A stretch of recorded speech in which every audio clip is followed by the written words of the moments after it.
Baik, Assalamualaikum warahmatullahi wabarakatuh. Perkenalkan, nama saya Dr. Devriza, SEMM. Saya dari Fakultas Ekonomi dan Bisnis Universitas Bandar Lampung.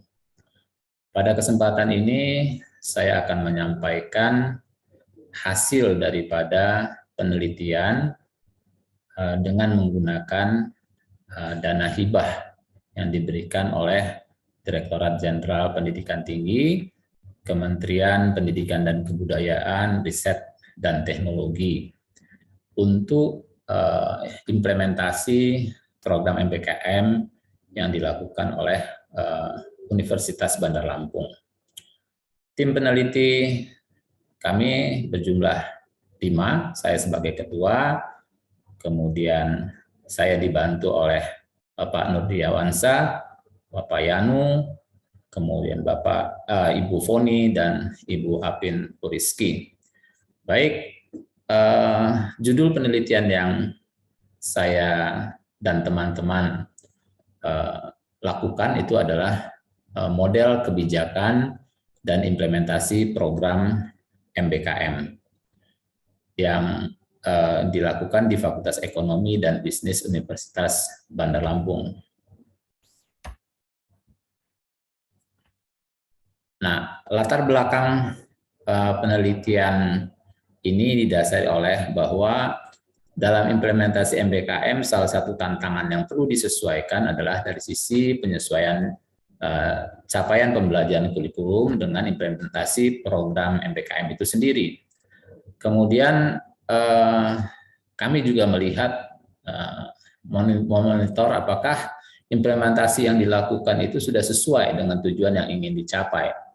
Nah, oleh karena itu, maka diperlukanlah evaluasi. Nah, maka dari fenomena itu kami merumuskan permasalahan adalah apakah model kebijakan dan implementasi program MPKM di tingkat Fakultas Ekonomi dan Bisnis Universitas Bandar Lampung itu dapat terlaksana dengan baik. Nah, adapun tujuan daripada riset ini adalah untuk menghasilkan model kebijakan implementasi program MPKM dan evaluasi implementasi program MPKM di tingkat Fakultas Ekonomi dan Bisnis UBL. Nah, adapun metodologi yang kami gunakan itu adalah pertama kita menggunakan soft system metodologi, jadi kita mengikuti 7 langkah yang disampaikan oleh Checkland dengan metode untuk pengambilan data kita lakukan dengan menggunakan in-depth interview. Jadi berbagai macam atau berbagai pihak yang kami jadikan informan, kami gali informasinya untuk kami jadikan data dalam menggunakan soft system metodologi. Nah, kemudian untuk evaluasi program MPKM itu sendiri, kami mengambil model yang kami gunakan adalah model evaluasi CIPP, yaitu kita melihat implementasi itu dari berbagai dimensi, mulai dari konteks, input, proses, dan produk, untuk memberikan atau mendapatkan gambaran yang komprehensif tentang pelaksanaan atau implementasi daripada program MBKM itu sendiri.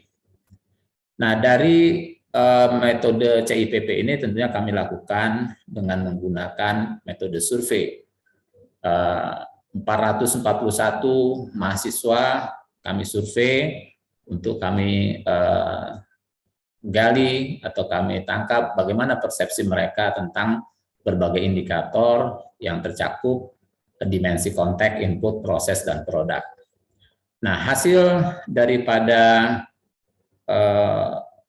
kedua metode itu bisa kita lihat bahwa untuk dengan menggunakan metode SSM kita berhasil mengidentifikasi 14 faktor yang kita akan masukkan ke dalam sistem untuk implementasi MBKM itu.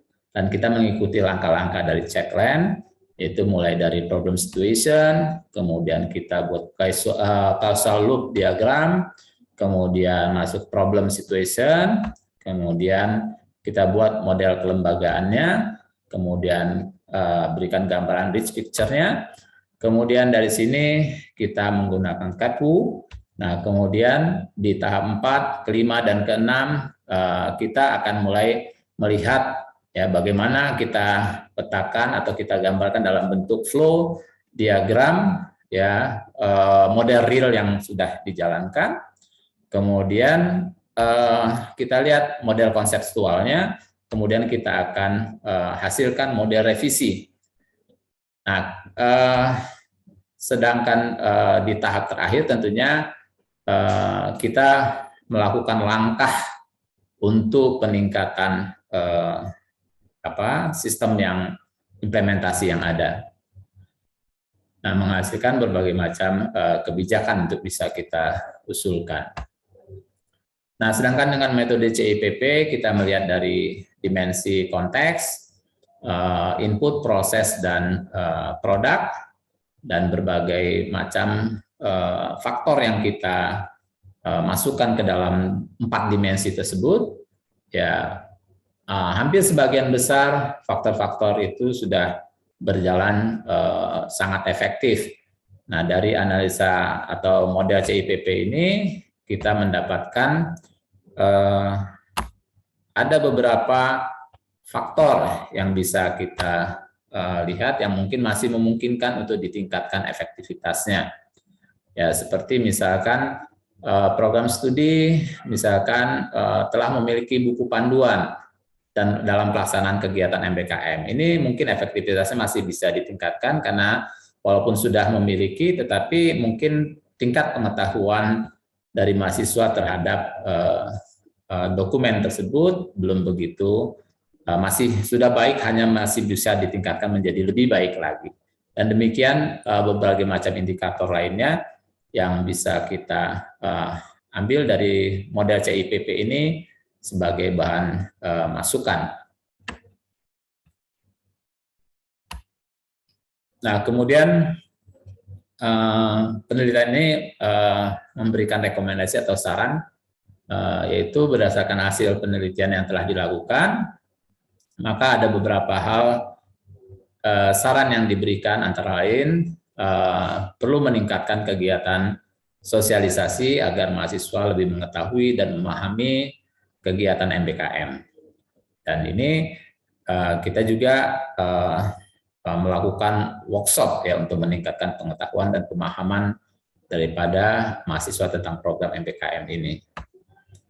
Nah, kemudian ini luaran yang dicapai dari penelitian ini, kita dari penelitian ini kita berhasil menyusun 3 artikel jurnal yang kita proyeksikan untuk kita publikasikan ke jurnal internasional.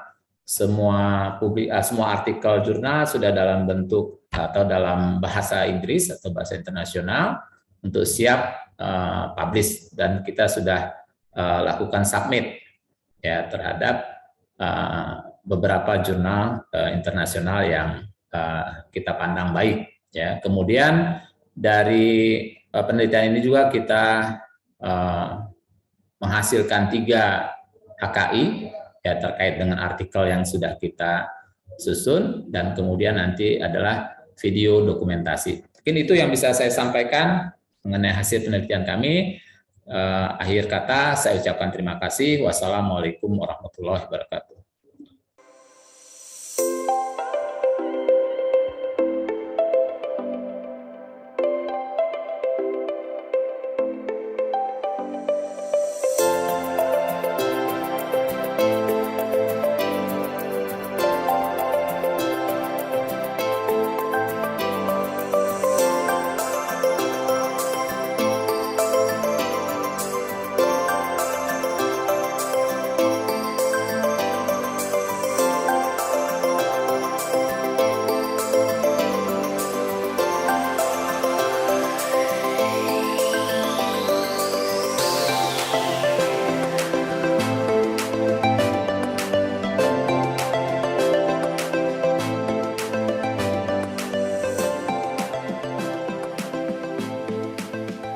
Implementasi program BKM di FBL ini ya, kita mengacu kepada 8 IQ itu yang ditetapkan oleh pendidikan tinggi ya untuk kegiatan MBKM. Ya, ada beberapa, mungkin belum semua dari 8 itu kita laksanakan, tapi ke depan kita memang berusaha untuk melaksanakan semua 8 itu diikuti oleh semua mahasiswa. Nah, untuk sekarang ini yang telah dilaksanakan pemagangan, kewirausahaan, kemudian independen, jadi independen mahasiswa. Kebijakan pemerintah terkait dengan MBKM, Merdeka Belajar Kampus Merdeka, ini tentunya sudah sangat kita sambut baik, ya, sangat kita sambut baik.